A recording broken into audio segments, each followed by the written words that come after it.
নির্বাচনে তাদের কাছে স্বচ্ছতা কিংবা তাদের থেকে আমরা যে নিরপেক্ষতা প্রত্যাশা করি আমরা মনে করি যে সেটা নির্বাচন শুরুর আগেই প্রশ্নবিদ্ধ হয়ে যাচ্ছে। বাংলাদেশে আওয়ামী লীগের রাজনীতির চ্যাপ্টার ক্লোজড। আমরা আমাদের জায়গা থেকে এটা মনে করি যে যেহেতু তাদের কাছে কোনো আইনগত কারণ নাই, নিশ্চয়ই তারা কোনো না কোনো কিছুর চাপে তাদের জায়গা থেকে এই শাপলা মার্কাটা দিচ্ছে না।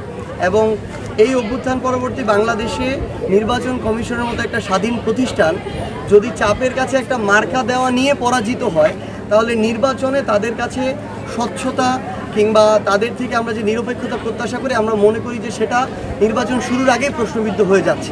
এক্সট্রিম মশার কয়েল প্ল্যান্ট ফাইবার দিয়ে তৈরি, ডেঙ্গু চিকুনগুনিয়া বাহি সহ যে কোনো মশার বিরুদ্ধে দেয় এক্সট্রিম সুরক্ষা। দু একটা দৌড়ানি নিজেরা দেয়া যায়, ভিডিও করা যায়, একটু সোশ্যাল মিডিয়া খবর নেওয়া যায়, কিন্তু বাংলাদেশের মানুষ বোঝে যে কোনটা আসল পলিটিক্যাল প্রোগ্রাম আর কোনটা কি। এই অভ্যুত্থানের মধ্য দিয়ে যারা গণহত্যা চালিয়েছে তাদের যে বাংলাদেশের পলিটিক্যাল বা রাজনৈতিক বাস্তবতা সেটা সেখান থেকে শেষ হয়ে গেছে। বাংলাদেশে আওয়ামী লীগের রাজনীতির চ্যাপ্টার ক্লোজড।